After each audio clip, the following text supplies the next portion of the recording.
So we kind of touched on it a little bit before, but your inspiration. So you were saying that you're massively inspired by a lot of people in the US. So is that your main source of inspiration, or have you got quite a broad number to call on?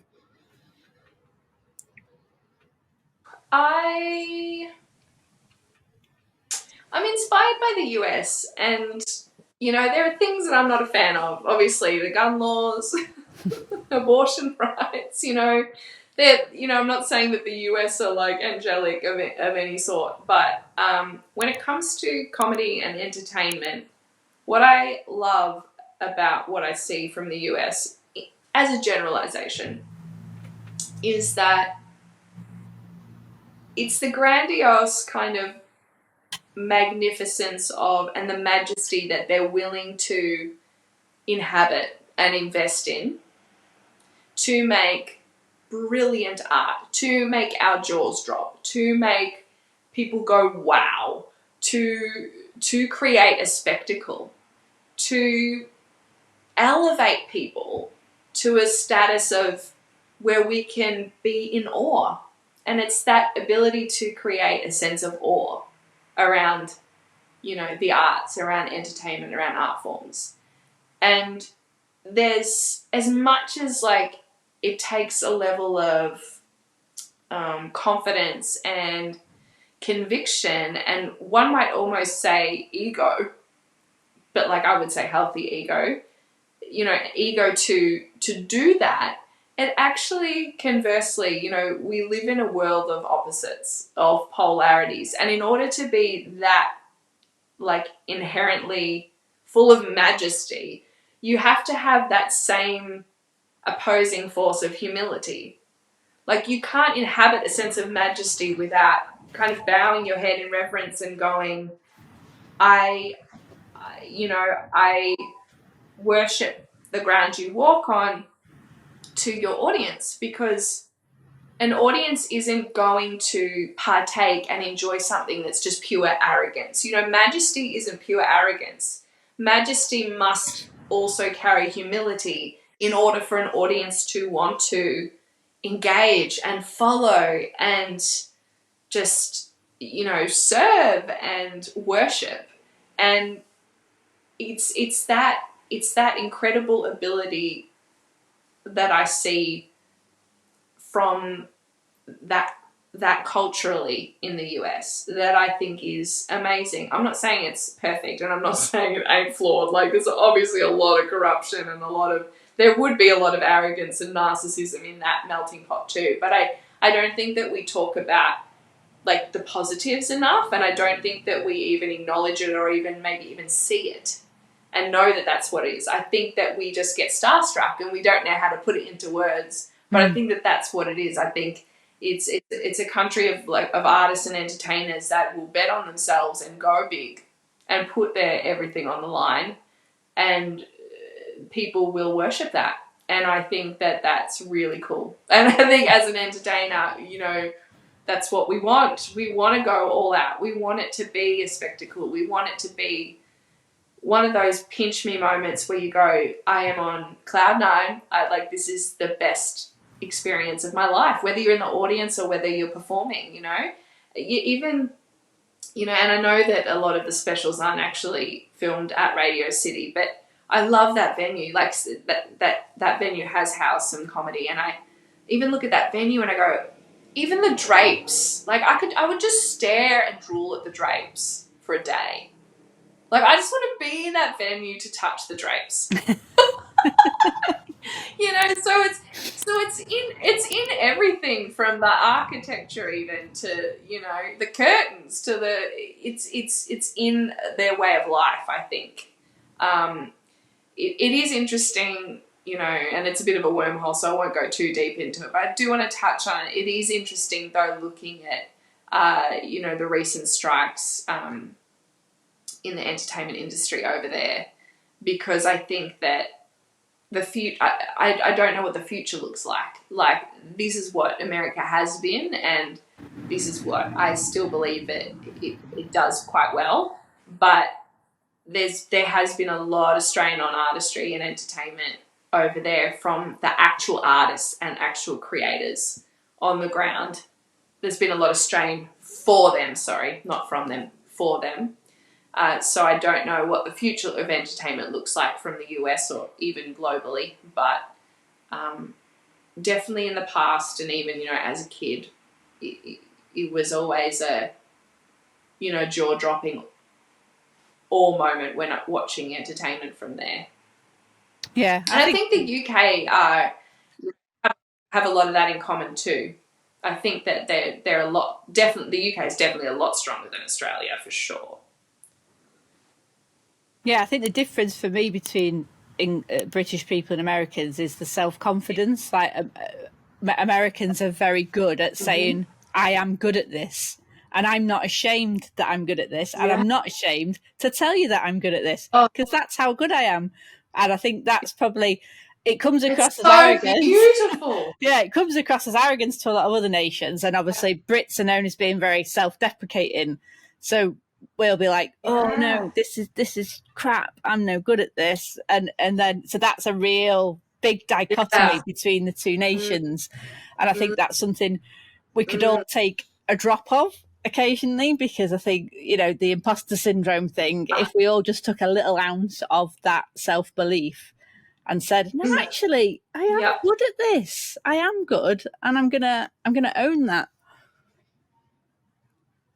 Well, I think the actual intellectual wit that has come out of entertainment in the UK is amazing. When I think of comedy from the UK, I just think intellectual wit, like just such clever, witty humour, and that's undeniable.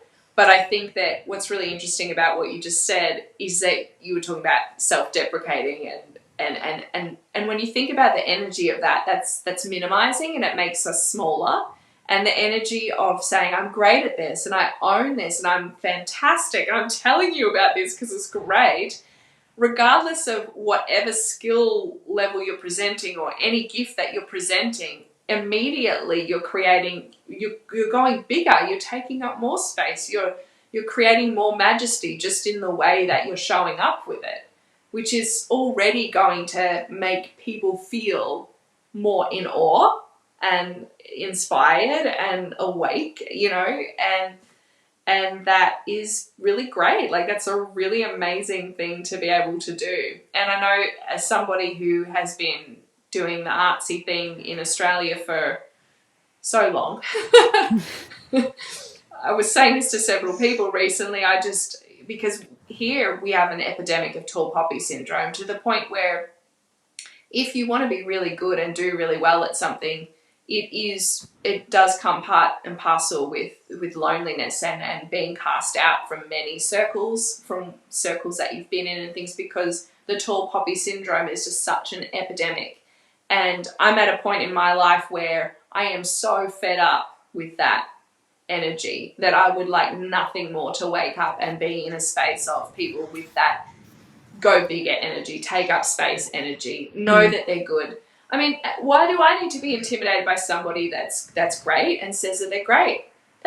For me, that's just so liberating, because I have enough self-worth to know that that's got nothing to do with me.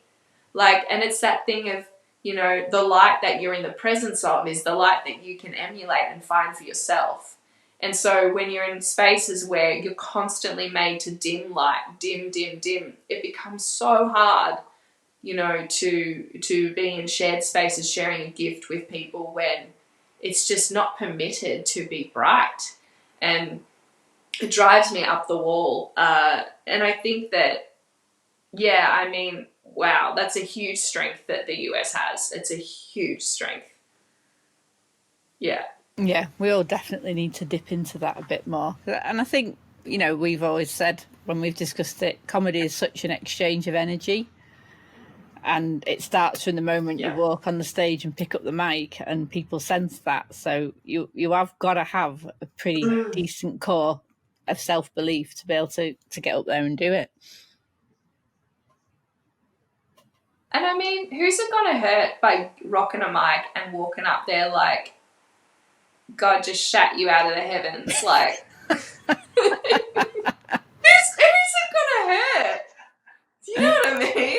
That's the feels so line for the good. comedy And that's poster. definitely Appearing tonight, you know, because Dorothy that was May. God shatter out of the heavens.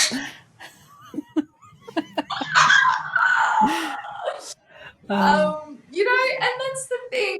It just, you know, at the last gig that we did, before I had to deal with that bloody idiot, I was just carrying that energy. I was just like, yeah, I'm God, you're God, we're God, let's rock. Like, it feels good. Take up space, be magnificent, because we actually love that. Like, that's a great vibe to give out. Absolutely. And like when you're on stage, you're safe. You know, you are on a pedestal already. The fact that you're standing on a stage and you've got a mic, that's what I love about it. It is a bit more of a, it tends to be more of a safe space when you're not being harassed. For that. Yeah. So how would you like to inspire others then through what you've done? What would your legacy be for inspiration? Oh, put her back in the oven. You know what I mean? She's not done. It's raw cake batter at this stage, Mary. Yeah. But I think you are an inspiration for a It lot of reminds people. me. Wait. It reminds me of when I was in grade 8 doing home economics, which is cooking over here, and we'd have to cook something every session, and you know, everything that I brought out of that class and took home with me on the bus that day should have just been in a lineup, you know, in a criminal lineup. Because it was a bunch of shady characters. Like, I remember baking a cake, and I remember literally, it's so comedic to me, but I remember literally being in class and being like, oh, I did it, and then putting it in the oven, and then the bell goes off, and I go, oh shit, I have to take it back out of the oven.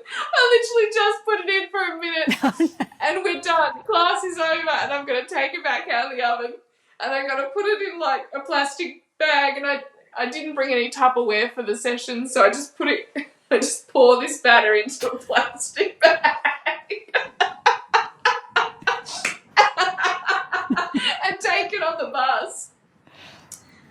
Long story short, that's where I'm at. So that's where my life's at right now. I'm uncooked batter in a plastic bag, but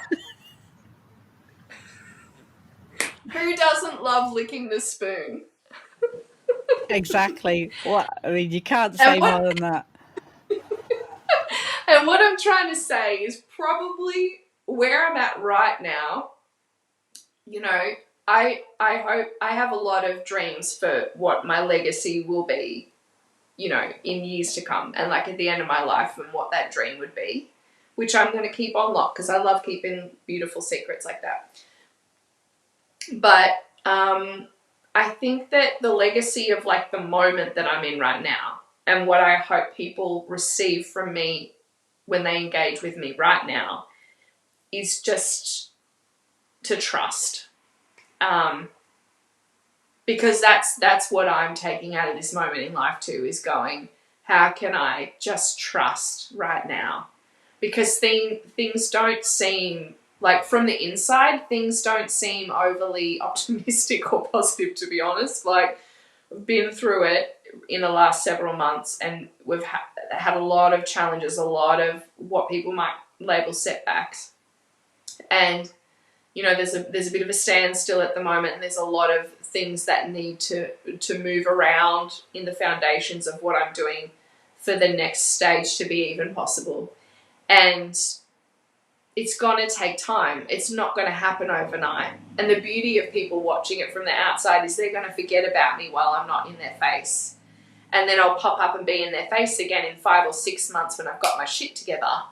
And they'll be like, oh my God, she's amazing. She goes from strength to strength. And it's like, mate, remember how I disappeared for 5 months? Remember how I was in the fetal position that you didn't see? you know, for a month, or, you know, I was in absolute the trenches for a month and, you know, riding extreme lows while I'm trying to still strive for extreme highs. And yeah, and so I think it's trust. It's trusting, because this is not like, you know, betting on yourself and doing anything that's out of the mainstream, following your heart and following your desires.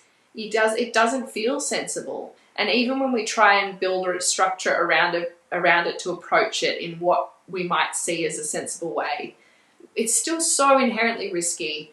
And, you know, like even sensible lives where we're not following our dreams are inherently risky. Like, it's just risky to breathe and be alive. And so right now, just trusting and going, yeah, it can seem like a pile of dog shit, and like you've absolutely cooked it, and it's not getting better, and you're not going anywhere. And if you just trust and you just keep showing up as you are, with the intentions that you have, the dreams that you have, the things that matter to you, that things will eventually fall into some kind of order so that you can keep traveling for what you do.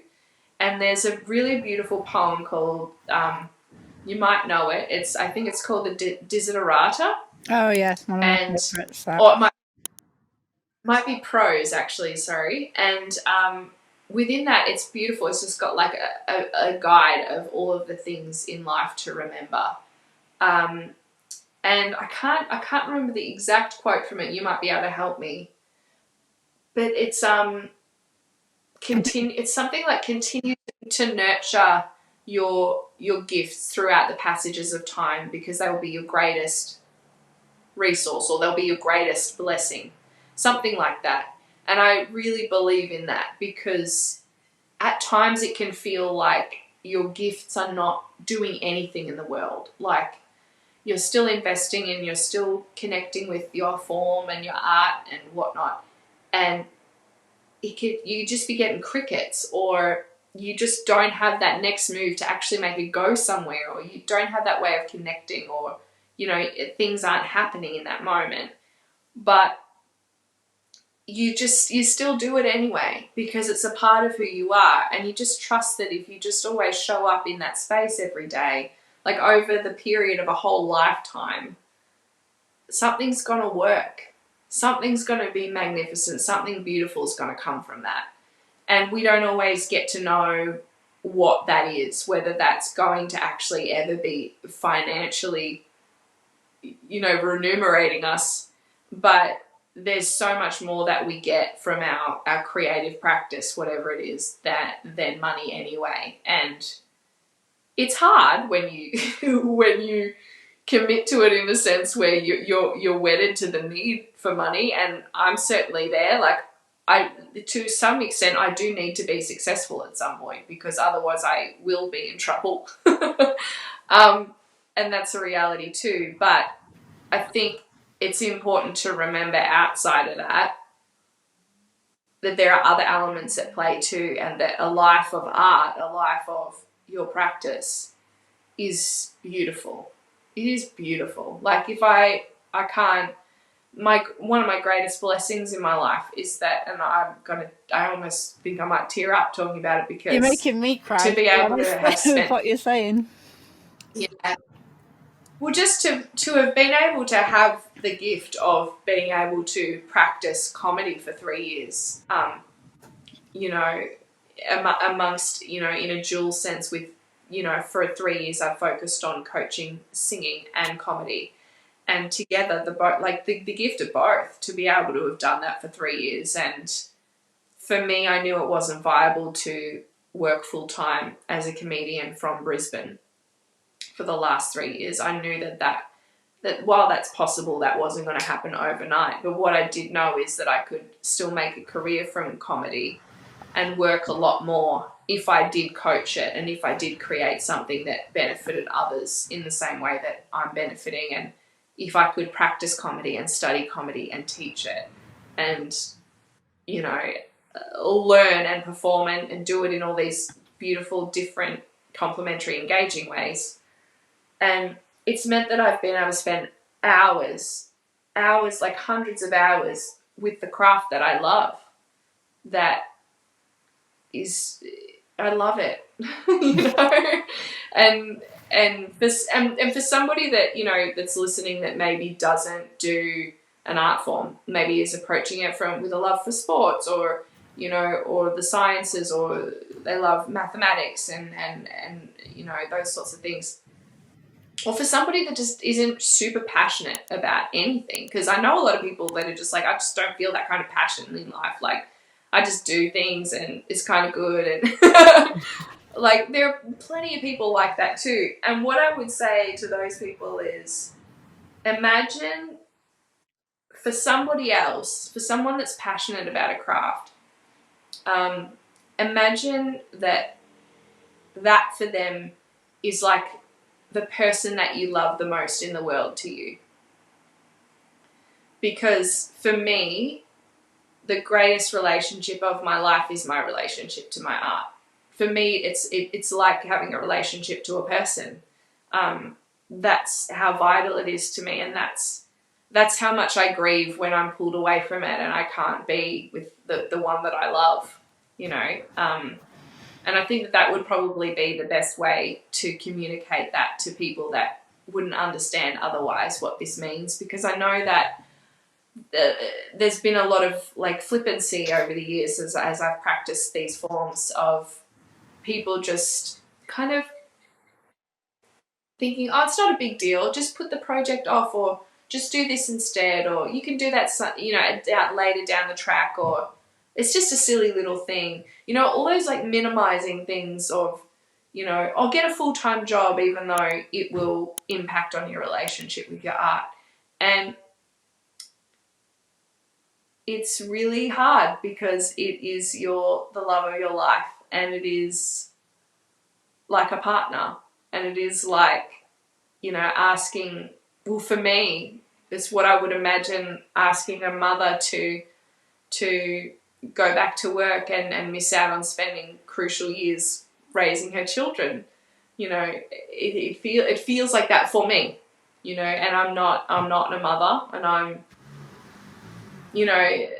but that's, we all have things, we're all unique in what we have that matters most to us, and where that fits for us. And for me, art has always been there for me. So in a world where, my parents haven't been there for me, and my family, art was there for me. So in a sense, it almost feels a role that's even greater than a parent or a partner. Wow, that was beautiful. It was making me emotional listening to you, because I don't think I've ever heard anyone articulate it like that and so beautifully. And I think, yeah, it's your constant, isn't it? And I think it's probably the one thing will never let you down. And there's not many humans you can say that about.